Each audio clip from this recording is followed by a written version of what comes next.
Our topic this afternoon is mold cooling design made easy. During this webinar, you will see quick creation of complex water circuits, speedy placement of cooling components using a rich set of catalogs, fast installation of many baffles of various depths, how to analyze the circuit for correct water path, and cooling analysis results. Our presenter today is Dan Branch.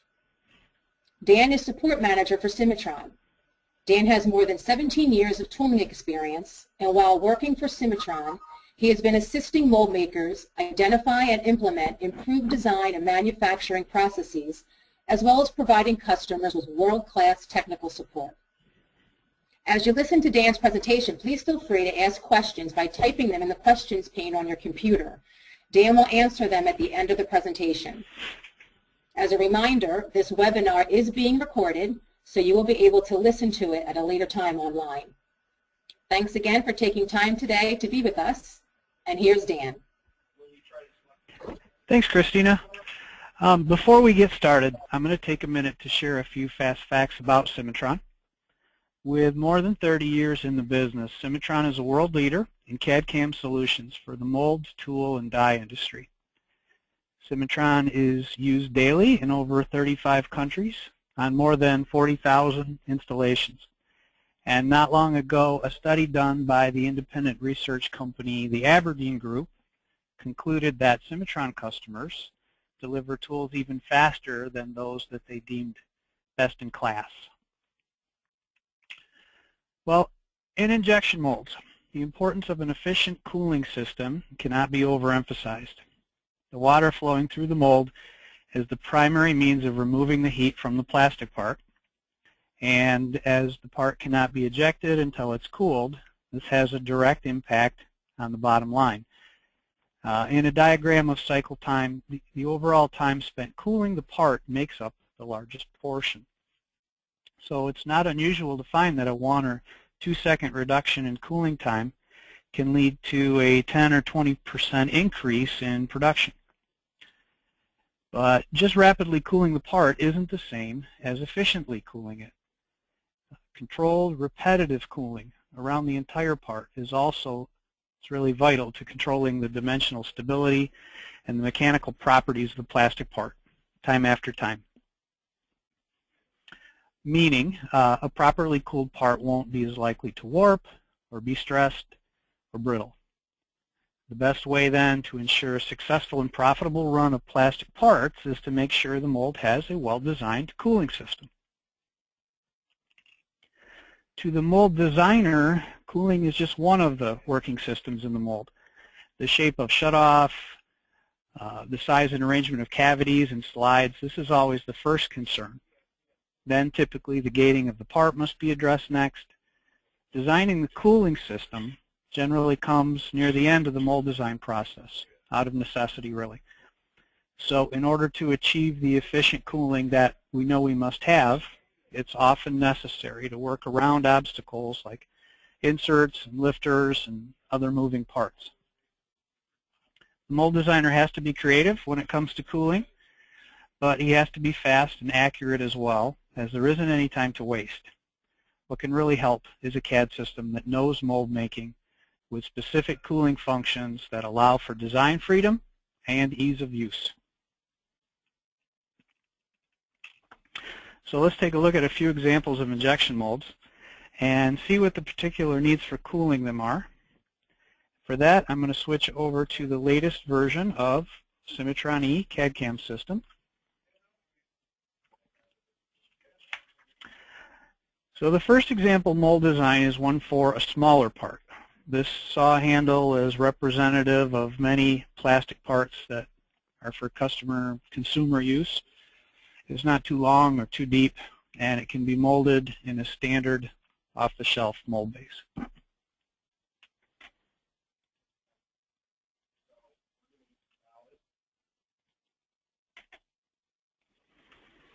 The mold design is in process. Besides the cavity and core development, this side of the tool has seen the addition of 6 core pins and a standard lifter assembly. That's for an undercut feature on the part. And in addition, the design of the ejection system has already started. As important to productivity as good cooling is, if the part can't be ejected, the mold just isn't going to work. So a few important ejector pins are already in place here. The first task in regards to cooling is to decide what components will receive water lines. Items like core pins and lifters are often too small to get any good cooling inside them, which is usually fine. If there is some concern about removing heat from small inserts, one thing the designer can do is to choose to build them from a material with a high rate of thermal conductivity. There's aluminum and many bronze alloys which have a much higher thermal transfer rate than tool steel.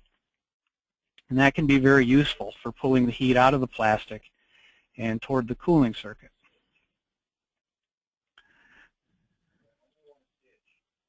So in a mold of this type, the core block is typically the only component in the B side of the tool, which is what we're looking at, that would receive cooling lines.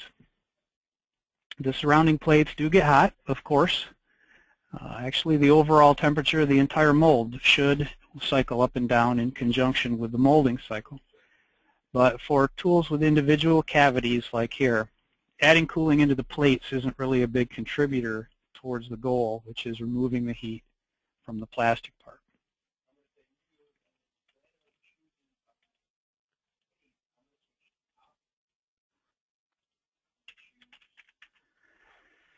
In one cavity, the cooling design can be thought of as a circuit. It'll have an inlet and an outlet, and it'll trace a path through the block. The depth of the circuit from parting line is the first consideration. It should be near the part, of course, but not so near that we risk drilling holes into any of the mold features.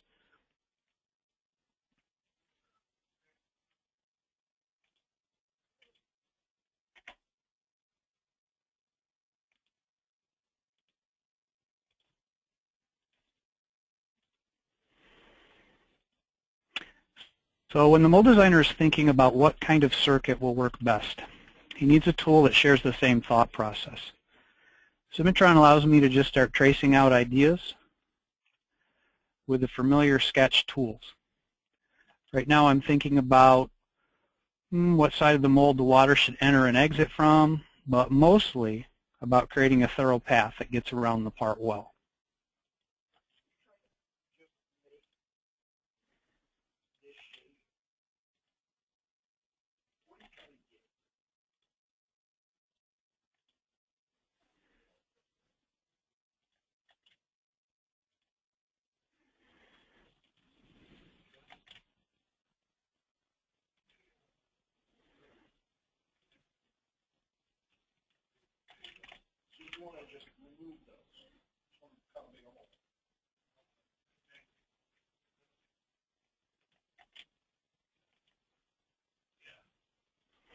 It is possible to make calculations involving the heat content of the plastic being introduced and the many factors involved in removing that heat.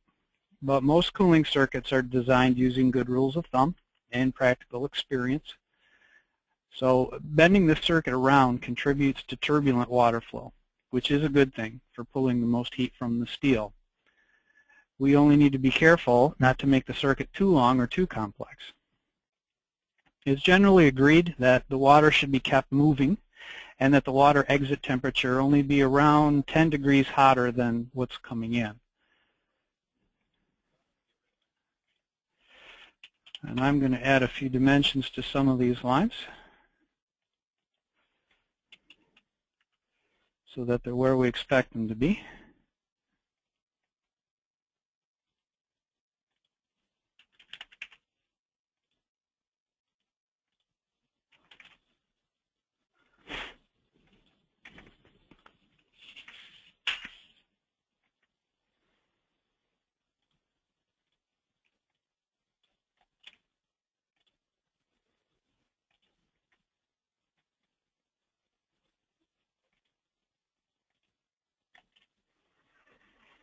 So from the cooling circuit sketch, Cimatron takes me to the cooling object function. And here's where I can concern myself with the actual drill size of the water lines and get a nice preview of the water layout. In most cases, dividing the water into parallel channels isn't really recommended. So next, what I'm going to do is add some plugs. But right now, my main focus is on just improving this circuit design.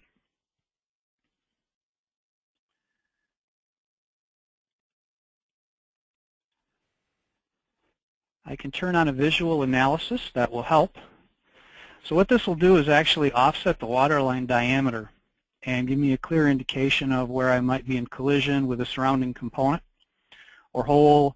At a 1/4 inch offset, I do start to come into contact with some of these previously placed ejector pins. And the actual intersection is shown as a red curve. So I can decide if that is safe enough, or maybe if my water line dimensions should be adjusted.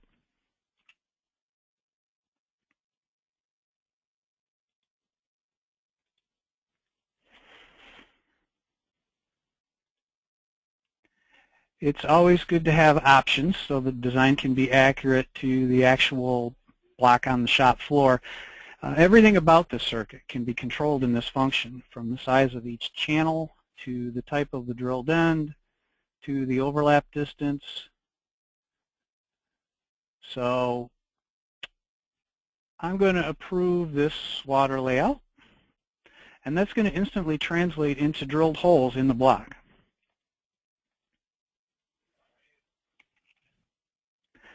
My next order of business is to get the plugs and the other water components in place. Now, these are all going to be purchased standard parts. So what I ideally want is to access 3D catalogs. These will save me time in design. Cimatron ships with catalogs from 29 different worldwide vendors that supply the mold and die business.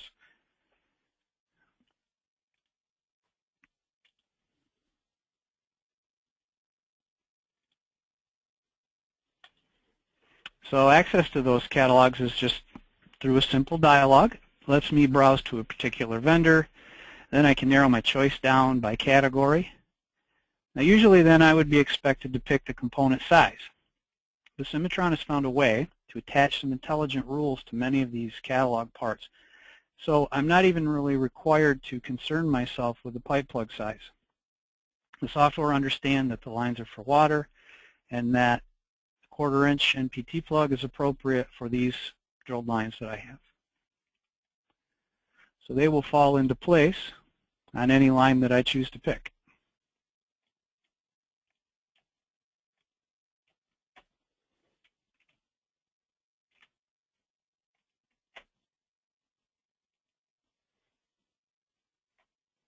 Now those components are now added to the design tree, and as well a bill of materials that's being kept for this job.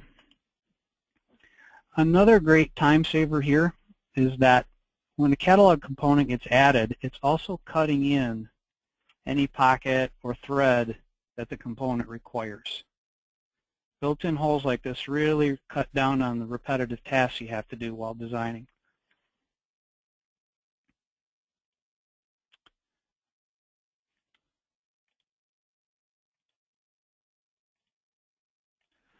Come back for my other plug here.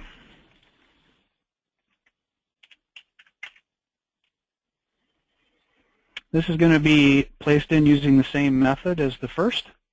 And again, the rules here allow me to just pick the water line that needs the plug, and I have the correct size.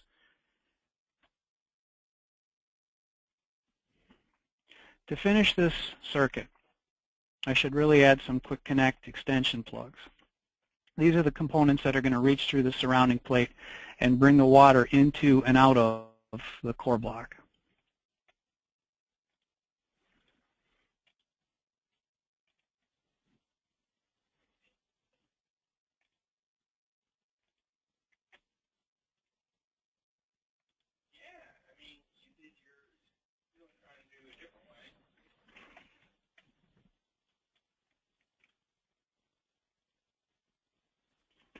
And that's a pretty good overview of the cooling by circuit mentality for an injection mold. Now, the larger the part, the more circuits and different levels that are going to come into play. So we'll leave this example behind and move on to another.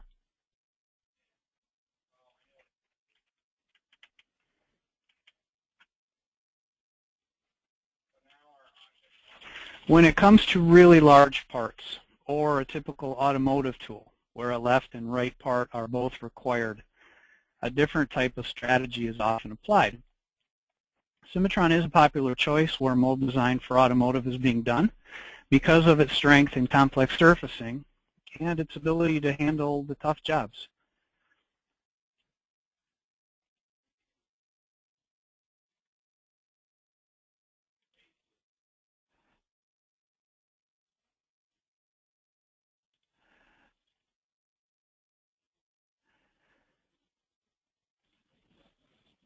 So in this example, the core block is nearly 6 feet long, and designing a cooling system of long winding circuits isn't really an effective way to pull the heat out of so much plastic.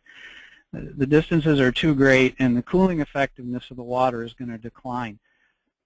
So instead, molds of this type are usually designed with straight-through channels and interrupted by baffles that direct the water up near the part surfaces. I'll turn some of that on. What we'll see here is that each channel is a circuit unto itself, and it can be drilled to a depth that's very near the part from the side here. The baffles, then, they serve to direct the water up into the higher parts of the mold steel. And as you can see, there may be a lot of them. The general school of thought is that even a rise toward the part of 1.5 inches is worth placing a baffle to gain. And many shops that work on jobs like this have 5-axis gun drill capability now. So baffles or water lines at angles are usually not a problem, and they're used to get cooling lines in where they're really needed the most.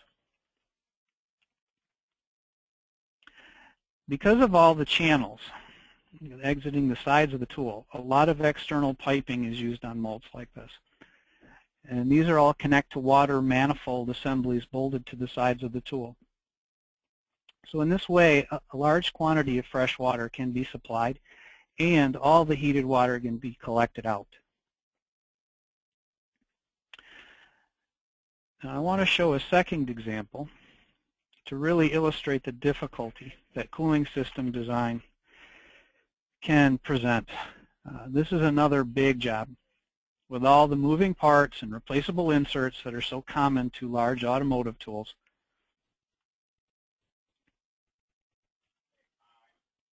The cooling design in this tool is so complex that it's really hard to fully appreciate it.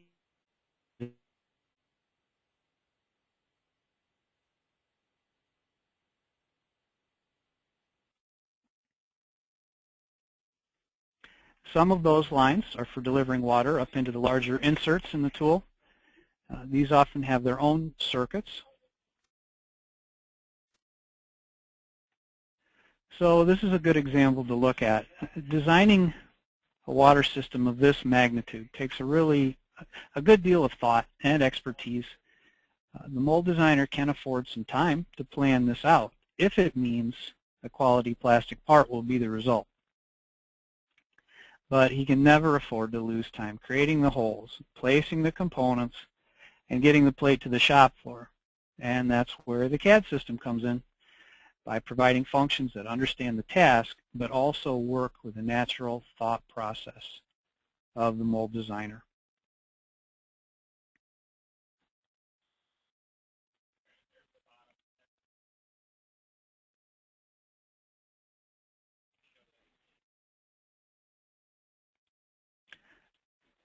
So on that topic, for illustration purposes, what I'm going to do is open a much simpler mold design where I can show how the functions work, but without so much distraction. So in this mold, let's see how we can design a cooling system by way of individual channels that's still in a quick and automated way.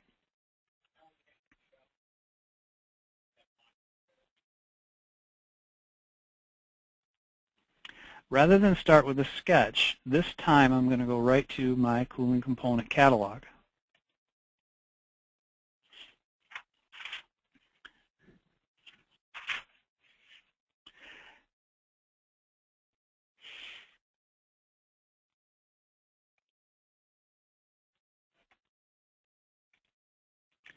pick the component I want. And I can place this connector plug on the side of the plate as many times as I want, all in one operation. When I use this type of component add, what Cimatron is doing is expanding on the idea of cutting the hole for the plug to include the entire cooling channel.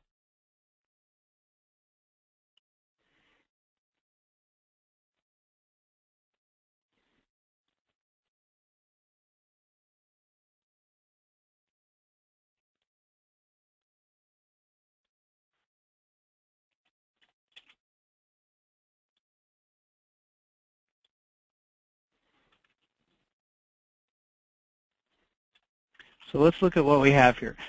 The green cylinder being shown is the water channel, but the larger cylinder represents the safety distance that I want around it.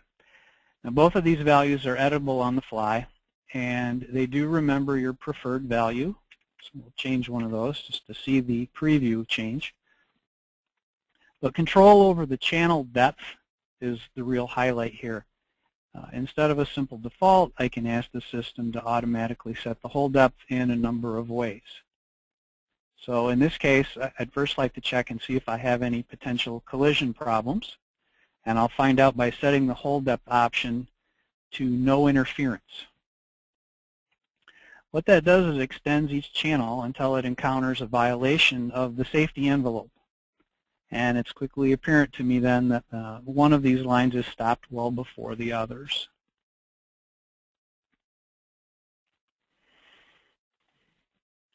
As that plug was placed a little too close to a core pin hole, what I'll have to do is adjust the dimension on it, or I haven't put any dimension, so in my case I'll just slide it over a little bit here.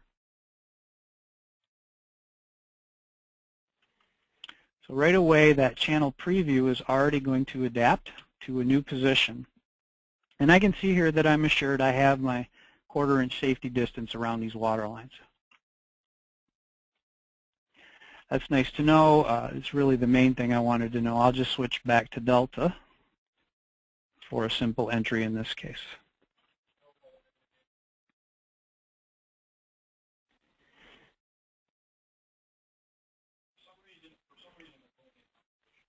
Now we'll go back to that catalog one more time.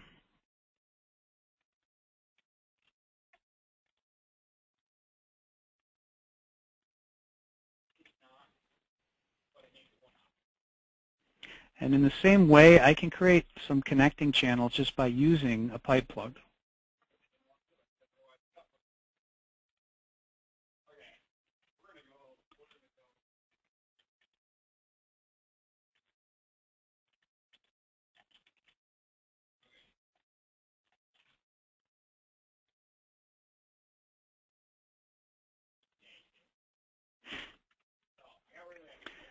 So the channel and the safety distance, they're shown using the same principle as before.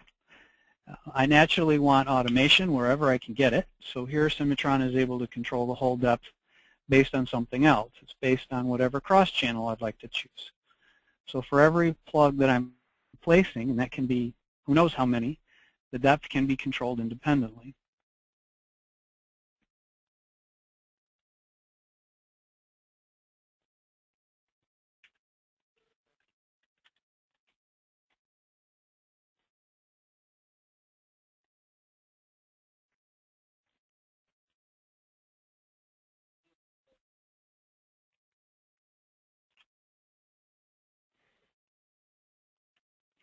So adding baffles is next. And the idea, of course, is to get the water funneled up near the part. In the past, this required a lot of time to measure and fit each baffle individually. But Cimatron has applied this same strategy of automating the hole depths into placing baffles as well. Let's take a look at that.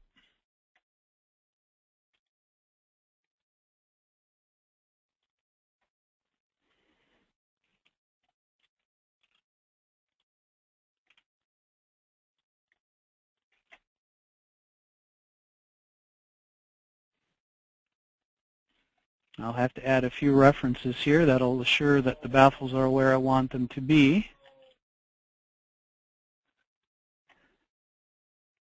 which can be edges of the part or actual cooling lines that we've already drawn up.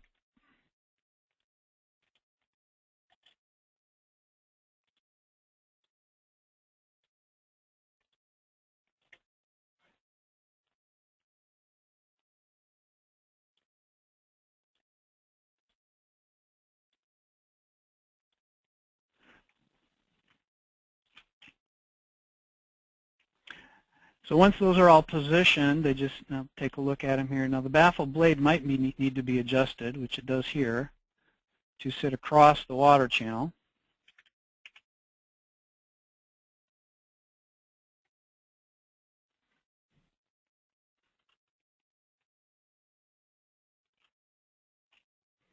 So once again, the depth is easily controlled.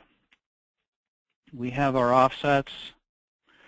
And this time we'll ask the system to set the actual baffle length by how close I'm willing to get to the part surfaces. And that's the safest option, again, the no interference. So that not only checks the tip of the channel to the mold surfaces, but also the sides of the channel as well, using that safety envelope.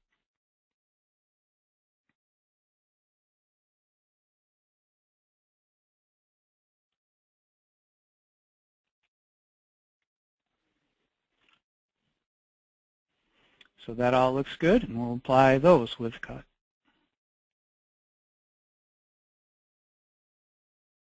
And you can see how just doing this with the channel for each type of component can build quite an extensive circuit without too much trouble.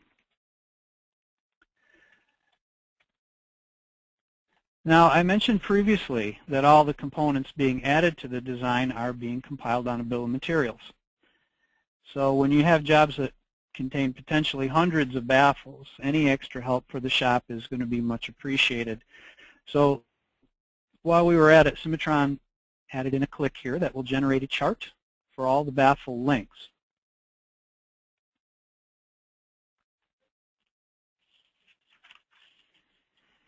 This would be something that you could print off, and each of the numbered baffles can be prepared ahead of time out in the shop.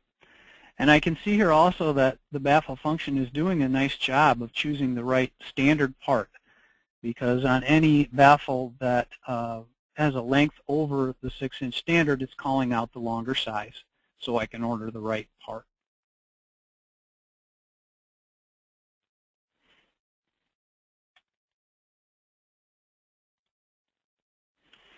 Well, as we all know, even though we designed with the best of intentions, it's possible to make a mistake on occasion.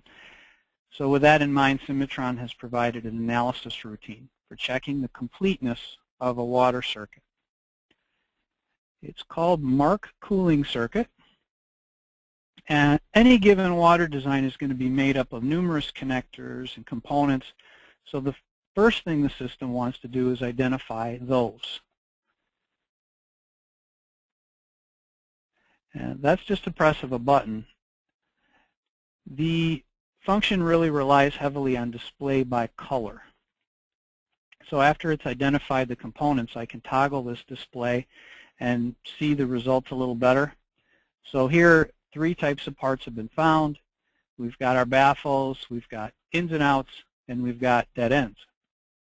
And now that the system understands that makeup, what I can do is pick a starting point and run an analysis. So that would be any of these lines. And once again, we'll use a little help from this display control. Simulating the water flow down this particular circuit finds no real problem. The blue color is what illustrates running water, and it finds an out that matches with my in. So the water design isn't really any too complex here. It hardly justifies even the need to be double-checked. But I wanted to show this tool. And actually, I can bring up a better example to show what potential problems this helps us to find.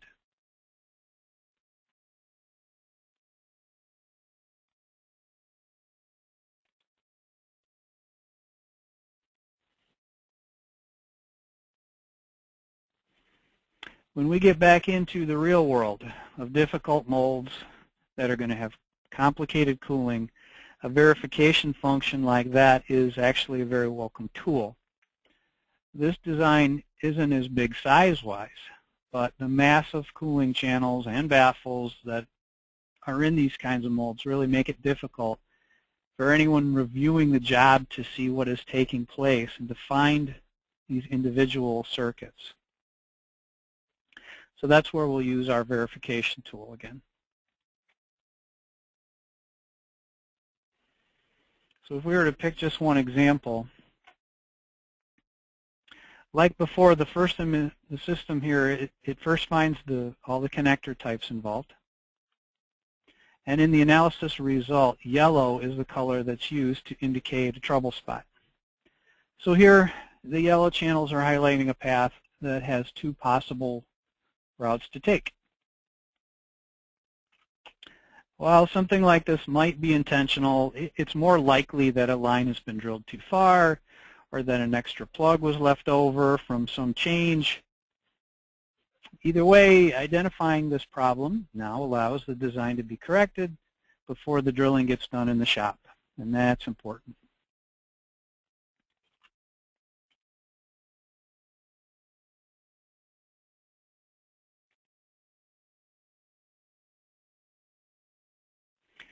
Another topic that I should really touch on today is what is known as conformal cooling. The mold industry is always looking for new ways to optimize cooling, especially in tall cores or moving slides.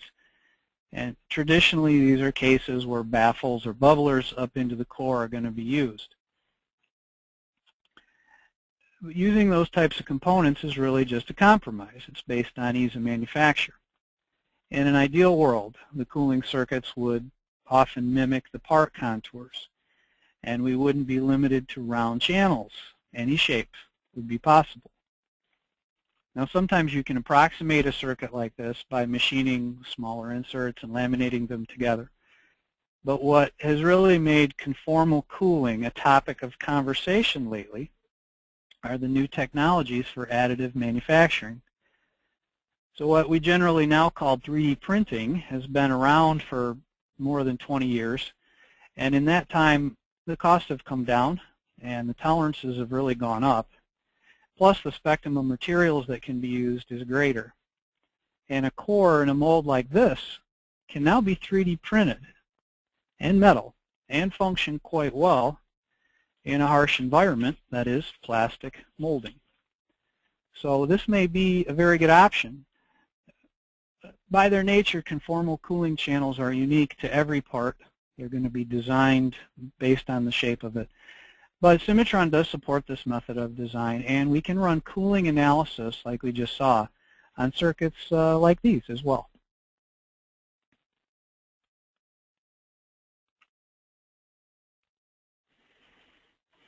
So earlier I mentioned that most cooling design is done by guideline and practical experience.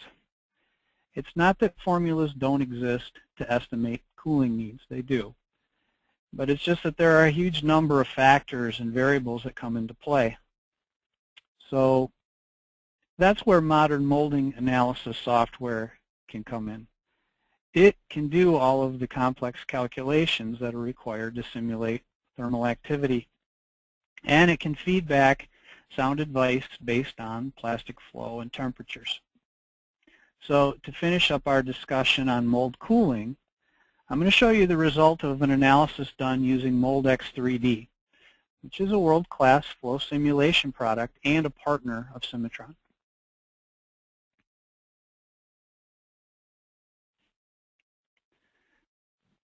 Now the part we're going to look at is the saw handle, the one we did earlier.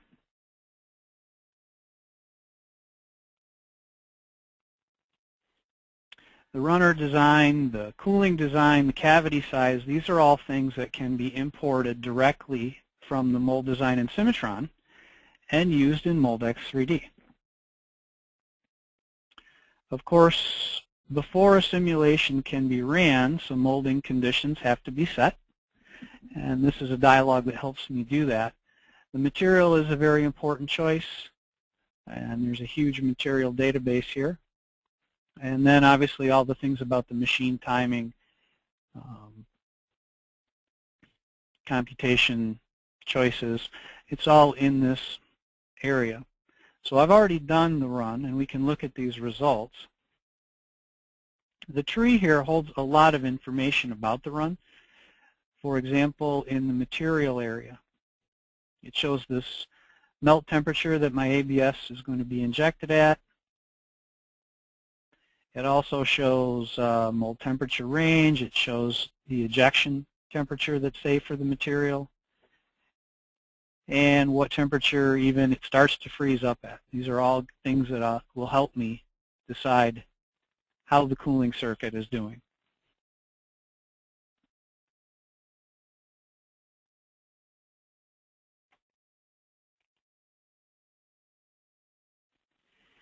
Well, simulation of the plastic fill is the big reason that molding analysis is used, of course.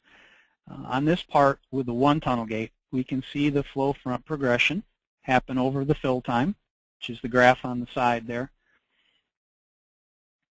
If I want to pause the animation, I can see at any point a very accurate picture of the part during the fill. So this is one of the most helpful displays that it does, but there are many more. Knowing the flow pattern means having precise knowledge about where the weld lines are going to be in the part. And if a weld line is going to be a problem, then I would know to fix that, either by changing the gate location or the gate quantity, and then I'd run the simulation again. The flow also shows me where the air traps are going to be, and this, of course, in turn gives me good information about where to add vents in the mold. Lack of proper venting is really a major cause of many molding flaws, so this is very useful information. And there are all kinds of other results I can view in the filling analysis here. Some of them can also be plotted out. For example, I can look at the sprue pressure graph.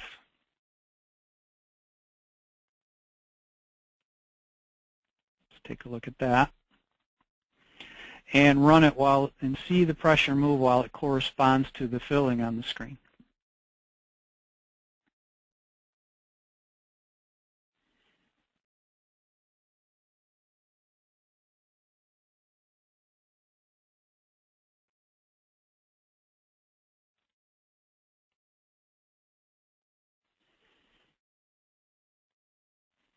Okay, let's take a look at the cooling results, as that's our topic for today.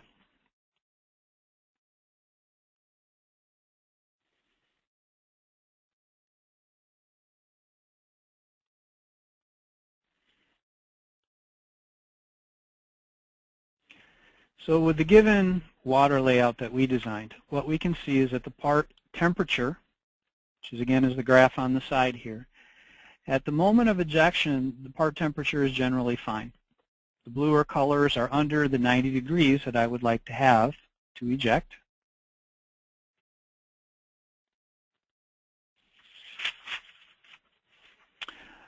If we look underneath, though, around the gate, the part is still showing a bit warmer than I would like. So right away, I have to consider at least getting some more cooling into this area of the core. Now, time and temperature naturally go together. So let's look at a graph of the cooling time. And what we're going to see is that the part itself is generally cooled rather quickly. But the time graph is out to 79 seconds, which is far longer than I would want for a part like this. So what would be helpful is to take a look at it with a different time scale and see where the trouble lies here. So I can do that using this display, and it lets me actually drag through the time. And what I'll see is that the part itself is generally fully cooled by around 15 seconds or so.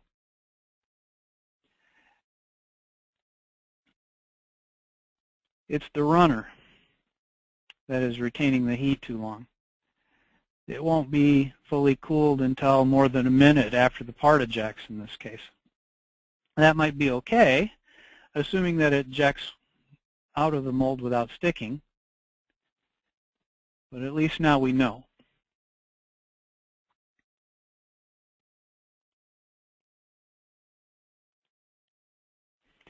Another way to see those hot spots is by viewing this result. This is the melting core result.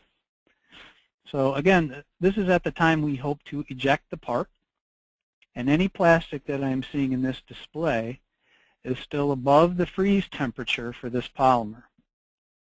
And again, it's a bit more than I would hope, especially when I'm looking at the deep ribs that are in this part.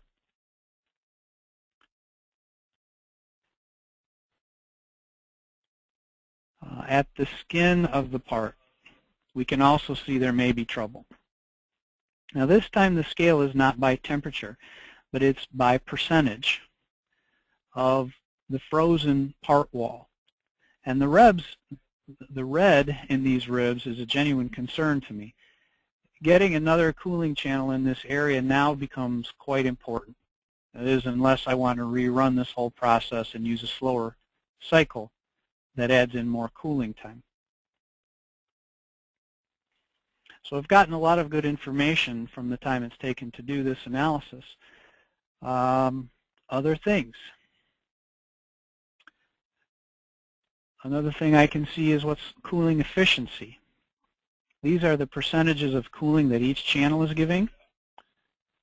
The balance isn't bad here despite the red and blue colors. If we look at the graph, the cavity side is really only doing about 5% more of the cooling work than the core is. And really that extra line that I want to add into the core might make things about equal.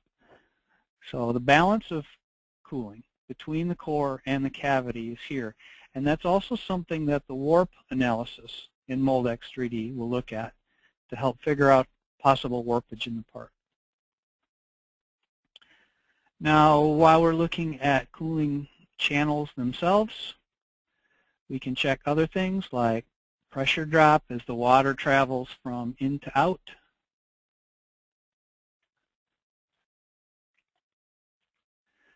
Or the Reynolds numbers.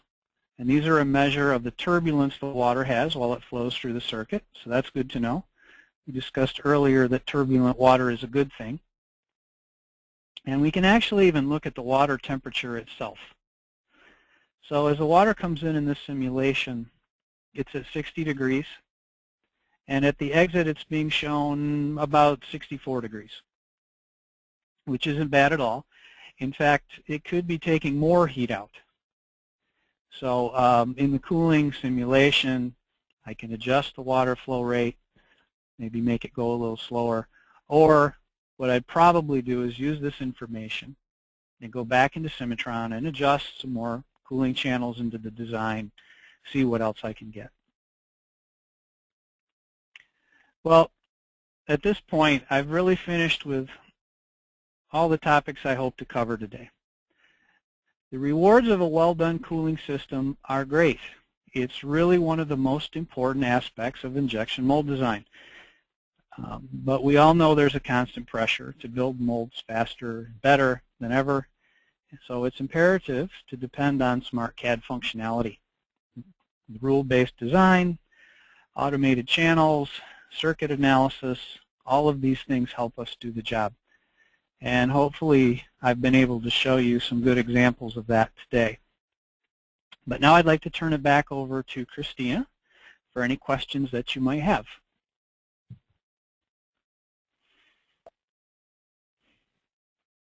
Thank you, Dan, very much. I first want to remind everyone, before we get to the questions, if you have any questions, please feel free to ask them by typing them into the question pane on your computer, and we can go through them.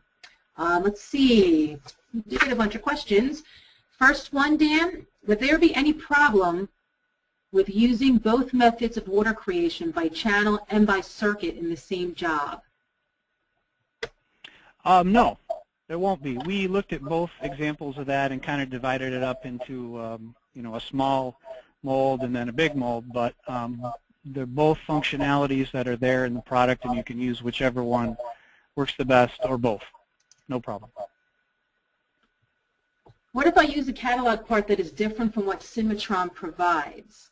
Can I just use one from the manufacturer? Yes, although the catalogs, as you saw, have some rules based into them.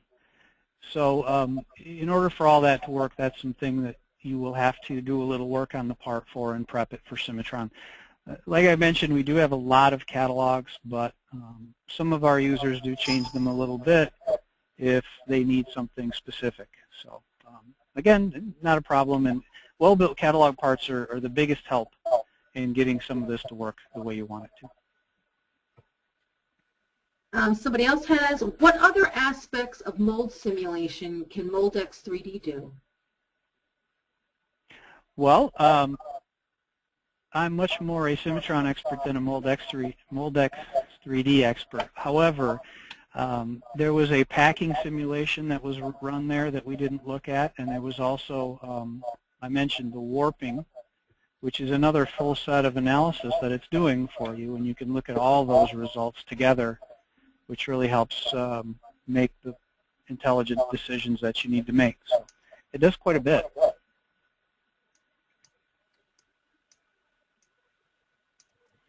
We have one about, does the core or cavity block need to be a closed object for these waterline features to work? Okay, so I know what's being asked there. A lot of that is based, obviously, on cutting solids. The answer is no, though. This is a good question for Cimatron, because Cimatron is never really dependent on fully closed models for this type of activity. It would only be a problem if the water lines were crossing through, let's say, a boundary between a couple of these solids. So a little stitching, yes. Fully closed, no.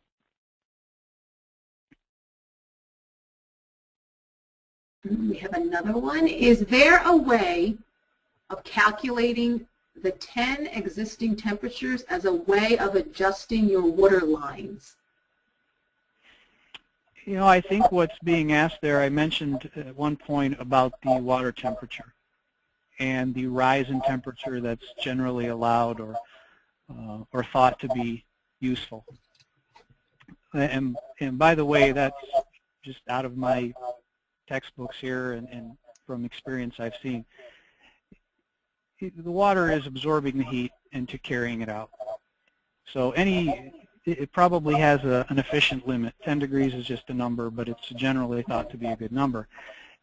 Calculating it inside Cimatron, no. That's based on what you've experienced in the past. But as you saw in Moldex 3D, once I run an analysis like that, I have very hard facts about water temperature, in, out. It understands everything. It understands the material the cavities are made out of, whether they're P20 or aluminum or whatever. So it can take so many factors into account and really give you accurate numbers.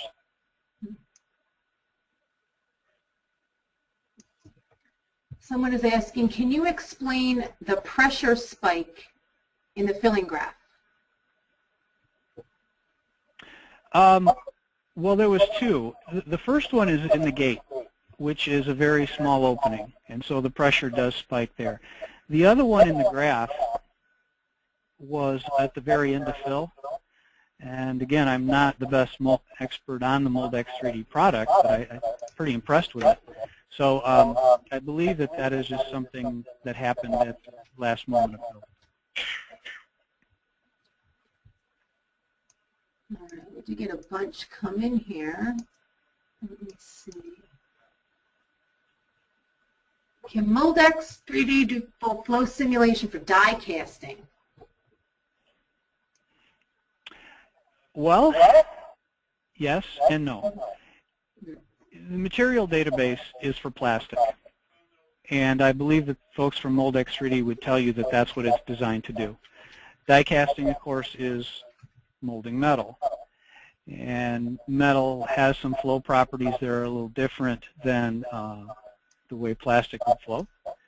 I've heard of people using it because it's a simulation product, but that would be a question best asked of our friends at Moldex 3D. We are getting a lot of questions about Moldex 3D. Somebody said, what is the difference between Moldex 3D and mold flow? No more than the difference between Cimatron and another CAD system. They're similar products. They're competitors. Moldex 3D is used all over the world, and in my opinion, is really an impressive product. Can Cimatron do conformal cooling channel design? Well, yes. I mean, it's a CAD system. The point I was hoping to make about the conformal is that the whole point, the whole idea is to do something that's similar to the shape of the part. I had that one there that I designed up. It was done with a spiral, not tough to do. It was done with some offset of surfaces, not tough to do.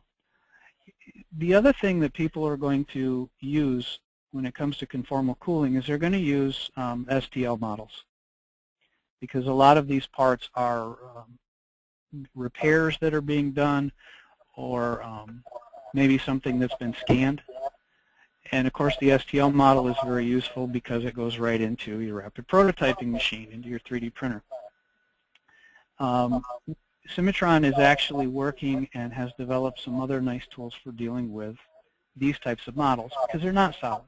STL files are really point cloud data. We can do some things with them, machine them. In our next version this spring, we're actually doing cuts on them, and a lot of the things that you would think would be only a solid on STL. So again, conformal cooling, it's going to be different for every shape, but yes, Cimatron's very capable of helping design those types of channels. Right. Let's see. Can you import a tool design from another CAD package and use the cooling analysis to prove out the design? That's a good question, because the thing that I do before you run the analysis, you have to identify those ins and outs and plugs. So the answer is yes, but it's a conditional yes. I think you'd have to spend a minute in Cimatron and add in those types of plugs at the end of the lines. If the imported design already had them, it's possible we could tag them with attributes, you know, so that, oh, this is a plug, this is a connector. I haven't tried it. But once we had the attributes in place, sure, then you could run the circuit. Right. Will Cimatron calculate the flow rate needed to achieve turbulent flow? No, I'm afraid Cimatron is really just the design end of the product. Turbulent flow is the only number I know of that indicates it is that Reynolds number. At a certain value of Reynolds number, you've generally got turbulent water flow. So again, a lot of what we design in Cimatron is based on experience, and now we have something like Moldex 3D to back up that experience and give us the numbers that would show. Anything besides a straight through line is going to be turbulent water flow generally. If you put a baffle in the way, if you turn a corner, you're going to get some mixing. But it's important to have good mixing, and the analysis software can show that. All right. I think we've answered all the questions so far. At this point, Dan, I want to thank you for your presentation and for answering all the questions. For those who attended and who would like more information or have further questions, you can contact Cimatron directly.